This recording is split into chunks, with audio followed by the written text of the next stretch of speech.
छह ऋतु चलते हैं, जैसे ग्रीष्म, वर्षा, शरद, हेमंत, शीत और वसंत।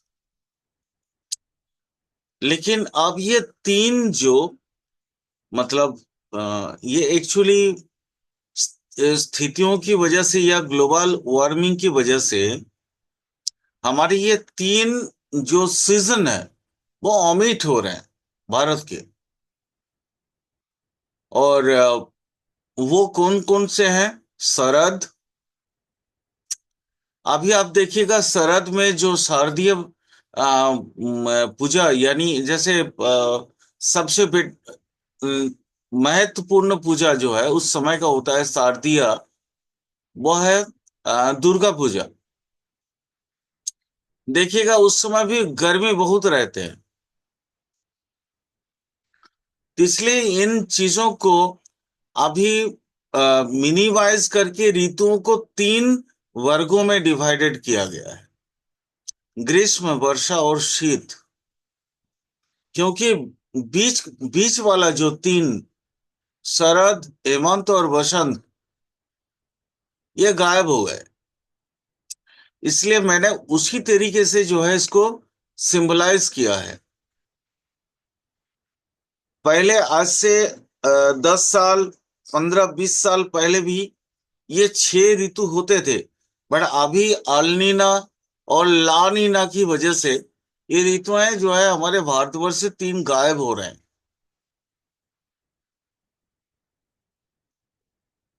चलिए फिर आगे चलते हैं।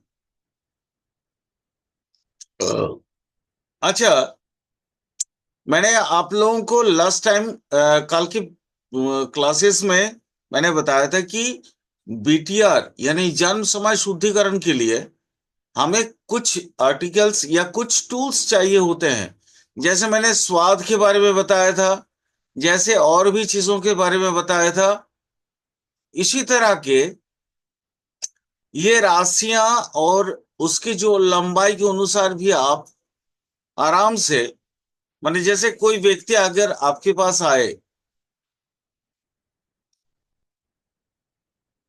कोई व्यक्ति आए और व्यक्ति आने के बाद अगर उनकी लंबाई कद को देख लें, यानी उनकी जो क्या बोलते हैं उसको, लेंथ ऑफ बॉडी, अगर आप इसको देख लेंगे तो मोटा मोटी आपको एक समझ आ जाएगा कि वो कौन सी हो सकते हैं। अब उसके इर्द गिर्द करके आप धीरे धीरे बीटीआर यानी जन्म समय को शुद्धिकरण कर सकते हैं, शुद्ध कर सकते हैं।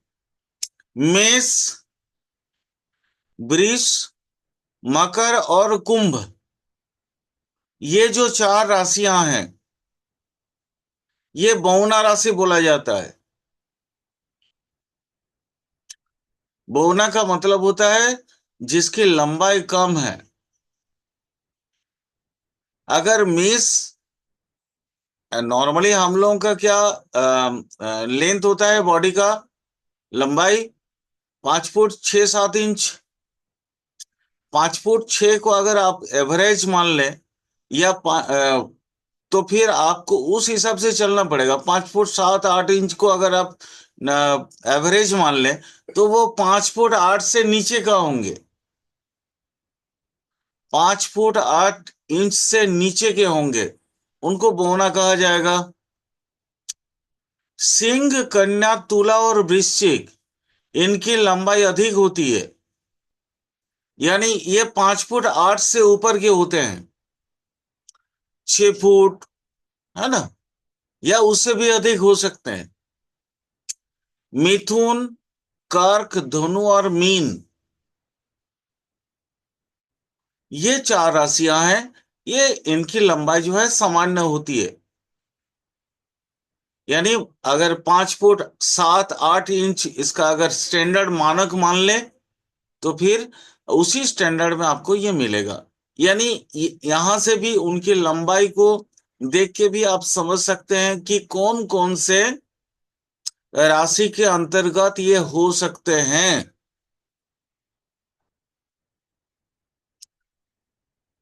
आज सबसे बेटर चीज हम जानेंगे। हमारी भारतीय संस्कृति में या आर्य संस्कृति में हम क्या जानते हैं? हमारे यहाँ पंच परमेश्वर होते हैं। पंच परमेश्वर की बातें करी गई है। बेल्लप्पन जी, पंच परमेश्वर के बारे में आपको कोई आइडिया है क्या? No sir, no no no, नहीं नहीं, नहीं नहीं। ठीक है, मैं आपको बताता हूँ। पंच परमेश्वर देखिएगा, हमारे अगर आप प्राचीन साहित्य को उठा के देखेंगे तो आपको पता चलेगा पांच परमेश्वर हैं। अभी भी हम जैसे नैतिक पूजा, डेली का जो पूजा करते हैं, दैनंदिन पूजा करते हैं, तो उसमें भी पंच परमेश्वर की पूजा होती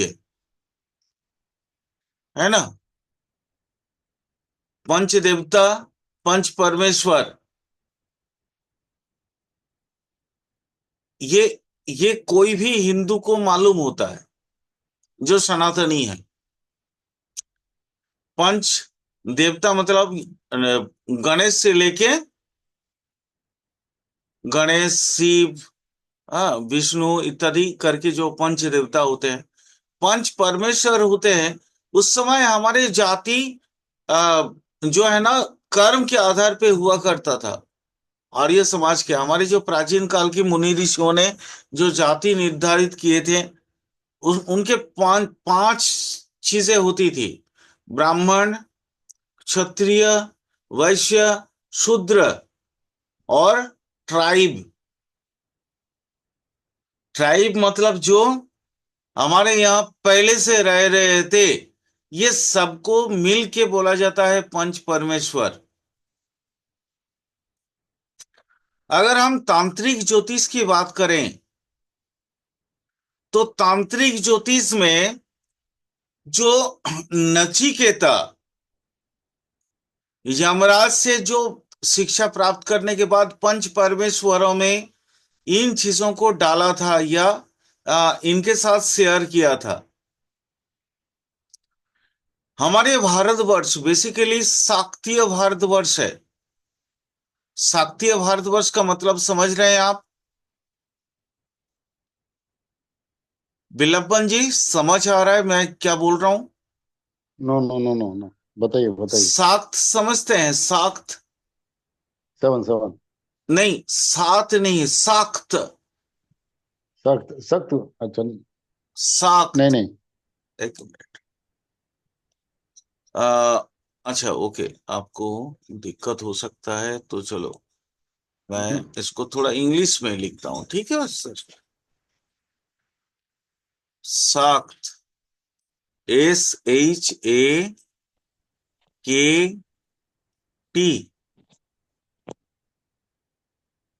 सर शाक्त, हार्ड भी कह सकते हैं सर इसे। शक्ति की उपासना करने वाले व्यक्ति, उनको कहते हैं शाक्त। अनुज, शक्ति मतलब कौन कौन सी है? हम देवियों की उपासना करते हैं ना? जी सर। शक्ति की उपासना, शक्ति का प्रतिभू कौन है? प्रतीक कौन है? निशानी कौन है? दुर्गा, काली, है ना? हम्म। जी सर। ये जो इनको, इन शक्तियों की जो आराधना करते हैं या उनकी पूजा अर्चना जो करते हैं, उनको कहा जाता है शाक्त। हम सख्त। बेसिकली भारतवासी जो है ना, शाक्त हैं। यानी हम शक्तियों की उपासना करने वाले व्यक्ति हैं। तो यस शाक्त सर। व्यक्ति बेसिकली तांत्रिक होता है। यानी हर एक, अगर हम अपनी प्राचीन संस्कृति को देख लें तो प्राचीन संस्कृति को देखने के बाद आपको एक ही चीज मिलेगा कि हर व्यक्ति शक्ति उपासना करने के यहाँ पे माहिर होते हैं। बट अभी तंत्र चूंकि अभी आप कहीं देख रहे हैं तंत्र की साधना बहुत कम है। क्यों? ऐसा क्यों हुआ? अभी ये महाकुंभ के पर्व में आपको बहुत सारे तंत्र के साधक मिल जाएंगे। तंत्र मतलब काला जादू करने वाला नहीं होता, ठीक है? थोड़ा सा मैं आपके क्लैरिफिकेशन के लिए बता दूं। लोग तांत्रिक उनको बोलते हैं जो काला जादू करने वाले हैं, बट वो दीज आर बोगस। ये सब आध्यात्मिक दुनिया के मतलब कीड़े मकोड़े हैं। तो आध्यात्मिक दुनिया में कीड़े मकोड़ों से हम बात नहीं करेंगे, या उनके बारे में हम पर्यालोचना नहीं करेंगे। उनके बारे में I have any interest to discuss about the these particles of, मतलब एक निकृष्ट जो जनजाति है, वो उसके बारे में मैं इंटरेस्टेड नहीं हूं। तंत्र का मतलब होता है तन, तन मतलब होता है बॉडी। तन को उत्तरण करता है जो साधना, उसको कहते हैं तंत्र। ये कठोपनिषद है। अह, कुछ आप लोग जानते हो, कुछ ऐसे तांत्रिक के नाम मैं कर सकता हूं। गोरखनाथ, जिन्होंने अपने शरीर, तैलंग स्वामी, जो गंगा पे अपने शरीर को, पानी के ऊपर अपने शरीर को बहा के रखते थे। ठीक है। साउथ में तो बहुत से हैं। सबसे बड़ा तांत्रिक तो हमारे आदि शंकराचार्य जी, शंकरा, आदि शंकरा। उनसे बड़ा तांत्रिक कोई नहीं था। तांत्रिक अभी सुनने में ना थोड़ा खराब लगता है, क्योंकि अभी ये तांत्रिक का जो मीनिंग है वो अपभ्रंशित हो गया। अपभ्रंशित क्या है? मतलब जो कोई पैसा कमाने के लिए तंत्र की व्यवहार करते हैं उसको तांत्रिक बोलते हैं आजकल के समय में। बट ये दिस इज नॉट ट्रू। तन को उत्तरण करने के मार्ग को दिखाने वाले तांत्रिक हैं। सबसे बड़ा तांत्रिक स्वयंभू शिव है। यानी उन्होंने हर एक जीव को तन के उत्तरण के लिए, उनकी उन्नति के लिए, आत्मिक मतलब वो पारंगतता प्राप्त करने के लिए उन्होंने बहुत सारी चीजों का जो है दिया था। वो सबसे पहले देवदत्ता ने उनको एडाप्ट किया। उसके बाद मैत्री इत्यादि करके जो हमारे कंप्लीट एक पूरा सीजन चल रहा है। और हम हर एक भारतवासी, हम या तो काली का साधना करते हैं, काली का आराधना करते हैं, या दुर्गा का आराधना करते हैं, या किसी ना किसी शक्ति की आराधना करते हैं, देवी की। यानी हम अल्टीमेटली हम ये कह सकते हैं कि हम पैदाइशी तांत्रिक हैं। बट तंत्र की आजकल इतनी व्यवस्थापना इतना खराब क्यों है, समझना पड़ेगा। मैं ये वर्ण या जाति के बारे में इसलिए उससे पहले ये सारी चीजें इसलिए बताना चाहूंगा, क्योंकि हर वर्ण की व्यक्ति बेसिस में एक अलग अलग तंत्र की साधना होती है। लेकिन आजकल तंत्र की साधना, तंत्र का मतलब नाम सुनते ही लोग बोलते हैं भाई ये तो सुपरस्टिशियस है। वो है ना, थोड़ा क्या बोलते हैं उनको, अरे जो अ, अरे वर्ड ये याद नहीं आ रहा है। हाँ, मतलब होता है ना जो सेकुलर वाले, है ना, सेकुलर ही शायद शब्द चलता है ये, बोलते हैं ना दीज आर सुपरस्टिशियस। हाँ, कोई कहते हैं अंध संस्कार ये हैं, ये इनके बारे में क्या बात करूं। टीवी में बड़े बड़े मतलब गला फाड़ फाड़ के इस तरह की बातें करते हैं। बट मैं आपको ये एश्योरेंस दे सकता हूं, उनकी बातें ट्रू नहीं है, उनकी बातें सत्य नहीं है। सत्य इसलिए नहीं है क्योंकि भारतवासी, भारतवर्ष के जो भी व्यक्ति हैं, वो पैदाइश होने के बाद सबसे पहले माँ को प्रणाम करते हैं। वो बहुत कम बच्चे होंगे जो पापा बोलेंगे या बाबा बोलेंगे या कुछ भी, डेडा, आजकल तो डेडा भी चलता है। बाबा, माँ बाबा हम लोग जानते थे, अब अभी तक का, है ना, माता पिता। बट बातचीत सबसे पहले ना माँ ही बोलता है, बहुत ज्यादा। हम्म, माँ का मतलब होता है शक्ति स्वरूपिणी। यानी एक बात याद रखना, मैं यहाँ पे माँ और पिता की थोड़ा सा, माता पिता की डिफरेंस भी बताना चाहूंगा। आदि शिव और आदि पार्वती, ठीक है, आदि पार्वती माता और आदि शिव पिता। हम जब छोटे छोटे प्रॉब्लम में फंसते हैं ना, तो हम हमारे मुंह से सतह निकलता है ओ माँ, लेकिन जब हम बड़े बड़े प्रॉब्लम में फंसते हैं ना, तब हम्म, हमारे मुंह से सतह निकलता है बाबा। जैसे मान लो आप रास्ते से गुजर रहे हो, अचानक एक सांप आपको दिख गया और आप डर गए, "उम्म!"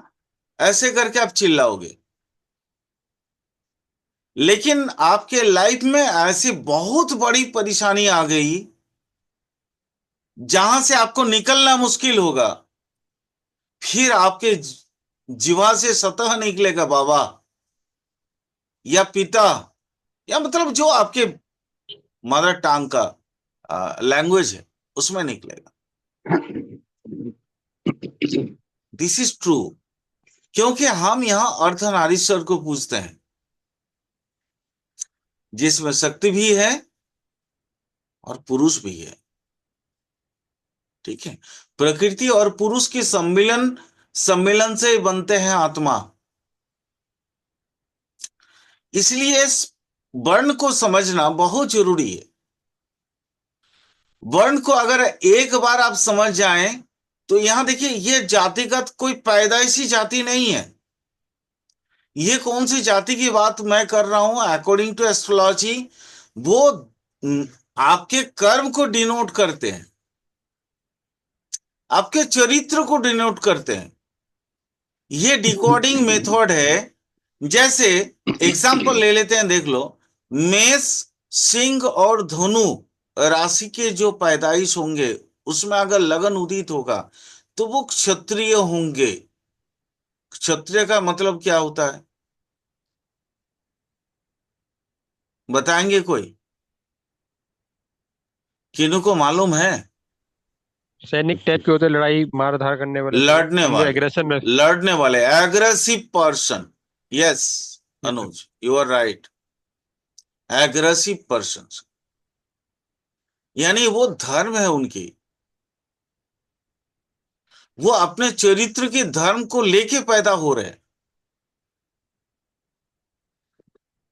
वृष, कन्या और मकर में जो व्यक्ति, उनके जो जन्म होंगे, उसमें अगर कोई लगन उदित होगा और वो उसमें पैदाइशी कोई भी व्यक्ति, जातक ऑब्लिक जाति का, वो शूद्र के होंगे। यानी इनको ना, इनके अंदर एग्रेसिविटी नहीं होगा, इनके अंदर क्या होगी, ये जॉब करने वाले लोग हैं।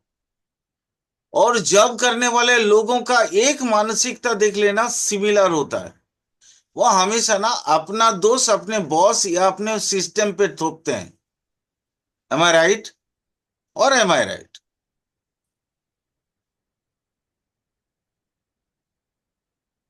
ये इन राशियों में अगर कोई लगन उदित होता है, वो कभी भी खुद की परेशानियों को नहीं समझ पाएगा। वो हमेशा अपनी जो दोष होते हैं, वो एक कहावत है ना, छलनी कहती है सुई तेरा पीछे छेद है। सुई के पीछे छेद होते हैं ना, जहां धागा डालते हैं हम लोग। और छलनी का मतलब है जो पूरा का पूरा एकदम छेद से भरा हुआ। यानी ये लोग कहीं ना कहीं अपने को, मतलब क्या कहते हैं, डिफेंड करने के लिए अपने ऑपोजिट पे पूरा दोष थोप देते हैं। मिथुन, तुला और कुंभ, ये वैश्य हैं। मिथुन, तुला और कुंभ के जो व्यक्ति हैं, इन लगन में जो पैदा हुए हैं वो पैदाइशी बिजनेसमैन है। वैश्य का मतलब होता है बिजनेसमैन।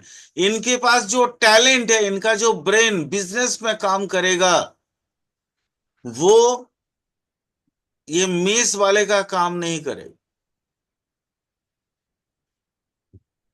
कर्क, वृश्चिक और मीन राशि में जो पैदा होते हैं, उनका पैदाइशी जो सामर्थ्यता यानी द स्ट्रेंथ ऑफ माइंड है, वो है ब्राह्मणत्व। इनको कहा जाता है ब्राह्मण। कर्क, वृश्चिक और मीन राशि, इसमें अगर कोई व्यक्ति, अगर इनका लगन उदित होते हैं, तो आप समझ लेना ये ब्राह्मण व्यक्ति है। अब ब्राह्मण क्या है, पहले आप इन चीजों के बारे में थोड़ा सा समझते हैं। ये जो मैं चार यहाँ पे जाति लिखा हूं, चार वर्ण लिखा हूं, सबसे हाँ पहले समझते ही इन जातियों या इन वर्णों का मतलब क्या होता है। देखिए, पहला तो कंडीशंस मैंने बताया कि ब्राह्मण के घर में कोई पैदा हुआ ब्राह्मण के बारे में बात नहीं कर रहा हूं मैं। ओके, मतलब कोई जैसे कोई भी XYZ, एक्स ब्राह्मण के घर में वाई बच्चा पैदा हुआ तो वो पैदाइश से ब्राह्मण हो गया, ये मैं नहीं बोल रहा हूं। ये हमारी अभी परंपरा है, ये पारंपरिक की बात है। तो परंपरा अलग चीज है, एस्ट्रोलॉजिकली बातें अलग है। आप सब ब्राह्मण इसलिए हैं क्योंकि अगर आप ब्राह्मण नहीं होते हैं तो फिर आप एस्ट्रोलॉजी पे बिल्कुल नहीं आते। अब यहाँ पे भी आपको बहुत सी चीजों की, इसके रेशियो को भी समझना पड़ेगा। ये क्षत्रिय, शूद्र, वैश्य, ब्राह्मण, जो चार वर्ण का बारे में मैंने बताया, इसमें भी रेशियो होते हैं। जैसे कोई मेष व्यक्ति है, मेष राशि में अगर मान लीजिए वो पैदा हुआ है, मेष लगन में या मेष राशि में उनके लगन उदित हुआ हो, वो व्यक्ति क्षत्रिय है, बट उसके कर्म इतना सडनली परिवर्तित हो गया कि वो व्यक्ति साधना में लीन हो गया। और साधना में लीन होने के बाद फिर वो आपको भक्ति मार्ग की कहानी सुनाने के लिए आ गया, या एस्ट्रोलॉजी पढ़ाने के लिए आ गया, या एस्ट्रोलॉजी की बातें, या आपके एक यौगिक गुरु के नाते आपके साथ संपर्क स्थापित कर लिया, तो उसको आप क्षत्रिय नहीं मान सकते। वो वैसा क्षत्रिय है जो विश्वामित्र जैसा। विश्वामित्र कौन था, किनको मालूम है? नहीं मालूम, कोई बात नहीं। विश्वामित्र जाति वर्ण के पैदाइश क्षत्रिय था, बट वो ब्राह्मण था। और वो 21 बार क्षत्रिय शून्य किया था भारत को, उसका टारगेट ही था। परशुराम, परशुराम भी उसी कैटेगरी में है, विश्वामित्र जी भी उसी कैटेगरी में है। यानी भले ही ये लोग पैदाइशी किसी और जाति में हुआ हो, बट अपने कर्म के माध्यम से उन्होंने अपने, मतलब पैदा होने का टाइम पे जो वर्ण, ये तो पैदा होने के टाइम पे मेष लगन हुआ मतलब क्षत्रिय वर्ण हो गया वो, है ना। लेकिन वो अपने कर्म के माध्यम से वो अपने आप को चेंज भी कर सकता है। अगर क्षत्रिय वर्ण वाला वैश्य क्या कहते हैं, मेष राशि वाला कोई, मेष लगन वाला व्यक्ति अगर बिजनेस में सक्सेस पा लिया, समझ लो वो अपने आप को चेंज कर लिया, ये हो सकता है। क्योंकि हमारे एस्ट्रोलॉजी कहते हैं, मैं थोड़ा सा पहले एस्ट्रोलॉजी की बात कर दूं, उसके बाद फिर वर्तमान साइंस की भी बात करूंगा। एस्ट्रोलॉजी कहते हैं कि आपके जन्म के समय के नक्षत्र या आपके जन्म समय की जो तिथि नक्षत्र होते हैं, उसके अनुसार आपके वर्ण तो प्रतीत होते हैं, बट आप अपने व्यक्तित्व के माध्यम से और आपके परिवेश के माध्यम से आप जिस तरह से शिक्षण प्राप्त करेंगे या जिस तरीके से खुद को प्राप्त माने आप व्यवहारिक बनाएंगे, उसके हिसाब से आपके बाकी का वर्ण पैदा होता है या बाकी का वर्ण से आप जाने जाते हैं। ये एस्ट्रोलॉजी ने कहा। वर्तमान साइंस क्या कहते हैं? डॉक्टर हरगोविंद खुराना जिन्होंने जीन का आविष्कार किया था, वो भारतीय मूल के थे, अमेरिका में रहते थे, वहीं से उन्होंने जीन का आविष्कार किया। हरगोविंद खुराना ने भी क्या बोला कि 25% उसके हेरिडिटी आता है, 75% वो अपने जो एटमॉस्फेयर में रहता है उसके अनुसार बनता है।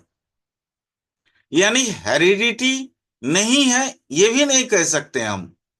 और एटमॉस्फेयर, आप जिस एटमॉस्फेयर में आप आपके लिविंग एटमॉस्फेयर, वहां पे जब जब जिसके वातावरण में जिसके चौहद्दी में आप रहते हैं, वहां का शिक्षण भी आपको उतना ही प्रभावित करता है जितना अकॉर्डिंग टू पैदाइशी जीन। क्लियर? इसलिए ये वर्ण, ये एक क्या बोलता हूं, तात्कालीन वर्ण के नाम पे मैं बोलता हूं इसको। जो आपके पैदाइश के समय में कुछ और वर्ण हो सकते हैं, बट आपके काम के माध्यम से आप उस वर्ण को कन्वर्ट कर सकते हैं, ये आपके हाथ में है। क्षत्रिय में पैदा माने मेष लगन में पैदा हुए, आप एस्ट्रोलॉजी पढ़ाने लग गए, पढ़ने लग गए, एस्ट्रोलॉजी प्रैक्टिस करने लग गए, आप क्षत्रिय नहीं रहे, आप ब्राह्मण में बदल गए। या हम जो भी यहाँ एस्ट्रोलॉजी पढ़ रहे हैं या एस्ट्रोलॉजी सीख रहे हैं या एस्ट्रोलॉजी प्रैक्टिस कर रहे हैं, हम सब ब्राह्मण हैं, क्योंकि यह ब्रह्म विद्या है। ज्योतिष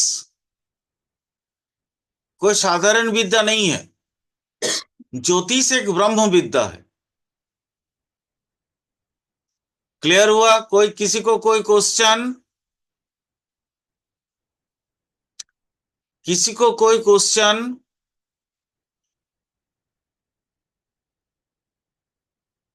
नहीं है। अच्छा, हमारे यहाँ ताजिक भी चलता है, तो ताजिक के अनुसार मैं थोड़ा सा बता देता हूँ, ये थोड़ी डिस्टरबेंस है यहाँ पे। ताजिक के अनुसार वृष, कन्या और जो मकर राशि है, वो उसका वर्ण जो है वैश्य में माने गए। कौन कौन से बताऊं मैंने? वृष, कन्या और मकर, इन इनके जो वर्ण हैं ये ताजिक के अनुसार यहाँ पे ये वैश्य वर्ण के माने गए हैं। और मिथुन, तुला और कुंभ को शूद्र वर्ण में भी माने गए हैं अकॉर्डिंग टू ताजिक। बट हमारे अकॉर्डिंग टू पराशरी तुला कुंभ शूद्र नहीं माना गया है, मिथुन तुला कुंभ को वैश्य माना गया है। क्लियर? ताजिक के अनुसार यहाँ पे, लेकिन चूंकि ये फॉर्मूला है तो फॉर्मूला में मैंने ये एक्सेप्शन आपको लिख दिया। क्लियर? जानकारी होनी चाहिए, बट इसको मैं उतना महत्वपूर्ण नहीं मानता हूं। मैं ज्यादा महत्वपूर्ण मानता हूं मिथुन, तुला और कुंभ वैश्य संप्रदाय के आते हैं। राशियां और रंग, रंग समझते हैं, कलर। मेष, सिंह और धनु ये डिग्निफाई करते हैं रेड कलर को, लाल रंग को। वृष, कर्क और तुला ये व्हाइट कलर को डिग्निफाई करते हैं, श्वेत रंग।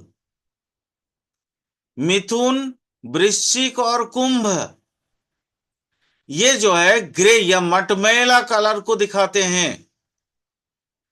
कन्या, मकर और मीन ये आपको ब्लैक कलर दिखाते हैं या काला रंग। यहां पे भी अगर आप लोगों को एडवांस लेवल पे ले जाना चाहूं तो इस रंग से भी बहुत कुछ आपको अलग से मिलेंगे। जैसे लाल रंग, लाल रंग की कैरेक्टरिस्टिक्स क्या है, उनकी चरित्रता क्या है? विशेषताएं क्या है? लाल रंग हमेशा हम क्या करते हैं? उत्तेजना, स्टिमुलेशंस की रंग के तौर पे जो है दिखाते हैं। याद रखिएगा, भारतीय संस्कृति में जब कोई लड़का किसी लड़की से शादी करता है तो वो लाल रंग का सिंदूर जो है वो अ, अपने स्त्री के यहाँ, क्या बोलते हैं इसको, सीथी पे देता है। ठीक है, कारण क्या है? लाल रंग उत्तेजना कारक है। लाल रंग जहां पे भी लाल आपको दिखेगा, मतलब आपको धीरे से चलना पड़ेगा, उसको समझने की आवश्यकता है। मान लीजिए आप ट्रैफिक में भी देखे होंगे, रेड कलर, लाल रंग देखते होंगे। ट्रैफिक में अगर लाल रंग होता है तो मतलब क्या है? आपको वार्न किया जा रहा है, you may have to be in danger if you go through. आप आगे अगर चले जाते हो तो शायद आपको विपद की सामना करना पड़ सकता है, विपत्तियों को सामना करना पड़ सकता है, और ये लाल रंग ये दिखाता है। इसी तरह श्वेत, मटमैला और काला रंग का भी बहुत सी बातें हैं, बट अभी बेसिक में हम उतना ही बात करेंगे। मैंने जस्ट आपको एक थोड़ा सा एक आइडिया देने की कोशिश किया। आगे चल के एडवांस लेवल पे अगर बात करें तो कलर के बारे में बहुत कुछ बात कर सकते हैं। 7 रंग के बारे में बहुत बहुत कुछ है। 7 रंग 7 सुर होते हैं, और वो सारे एक एक करके पूरे लाइफ के हर एक चीज को डिनोट कर सकता है। हर एक हमारी या हर एक और दुख को वो डिकोड भी कर सकता है। किन्हीं को अगर मान लीजिए कोई रंग पसंद है, उस रंग से आप उसके चरित्र को भी डिकोड कर सकते हैं, ऐसा नहीं कि नहीं कर सकते। अब यहां देखिए, दो चीजें आपको फिर दोबारा बता रहा हूं। एक तो जो हम आ, यहाँ ये दिखाने की कोशिश कर रहे थे कि ये जाति किनका है। यहां देखिए, पंच परमेश्वर की बात करी मैंने, ब्राह्मण, क्षत्रिय, वैश्य और शूद्र की बात करी, ट्राइब की बात नहीं किया मैंने। यहाँ पे ट्राइब की बात नहीं की है। जो बेसिक तंत्र विद्या जिनके पास अभी भी है, ये तांत्रिक अभी भी हैं, जैसे नागा जाति, ये ट्राइब है, इंडियन ट्राइब है। ट्राइब्यूनल, सॉरी, ट्राइब में जैसे बोलते हैं ना वो,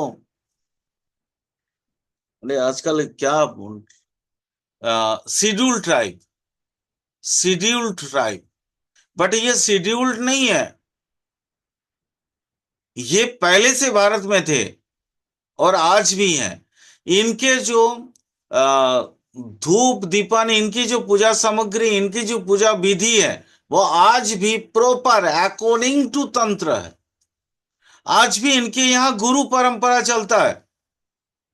गुरु परंपरा के माध्यम गुरुकुल, गुरुकुल चलते हैं। गुरुकुल किस तरह? गुरु शिष्य को समझा के आगे वो अपना जीवन को निर्माण कर देते हैं, और वो शिष्य अपनी उसी स्थिति को लेके आगे चलता है।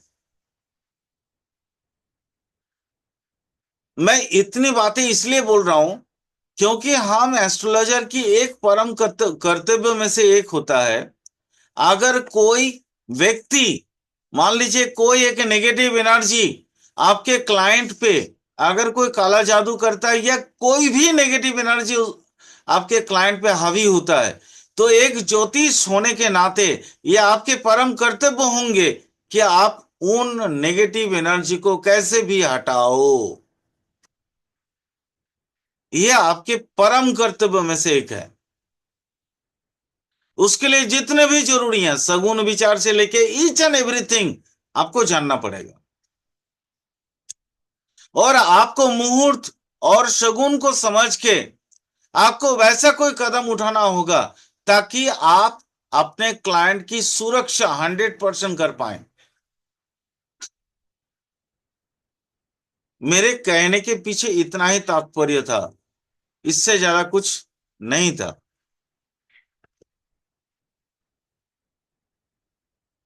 ठीक है।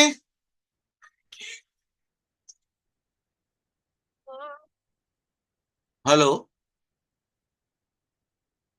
समझ आ गया? नहीं आया तो कोई बात नहीं। जी सर। चलिए, मैंने यहाँ पे कुछ आप लोगों को और कुछ एक्स्ट्रा दे, ये आयुर्वेदिक ज्योतिष का कुछ चीजों हैं, कुछ चीज हैं जो राशियों के संबंधित है, मैं यहाँ पे इंक्लूड कर दिया इस वैदिक क्लास में। राशियां और वात पित्त आदि दोष, इसको आप आयुर्वेदिक एस्ट्रोलॉजी में इन डिटेल्स पढ़ सकते हैं। ठीक है। बट यहाँ पे कुछ चीजों को मैं इंक्लूड किया हूं ताकि आपको इसके बारे में थोड़ा बहुत भी पता चले या थोड़ा बहुत भी आइडिया बन जाए। राशियां और वात पित्त आदि दोष, दोष तीन तरह के होते हैं, वात, पित्त और कफ। ठीक है। वात, पित्त और कफ, कफ को श्लेष्म के नाम से भी जानते हैं। तो इसलिए इन तीन दोष से हमारे शरीर जो बनते हैं, इन्हीं तीन दोष से शरीर बनते हैं। तो इन तीन दोष को आपको बहुत ध्यान से सोचना होगा, समझना होगा। वृष, कन्या और मकर राशि, ये राशियां बाद दोषों जो है। मेष, सिंह और धनु, ये पित्त दोष वाले हैं।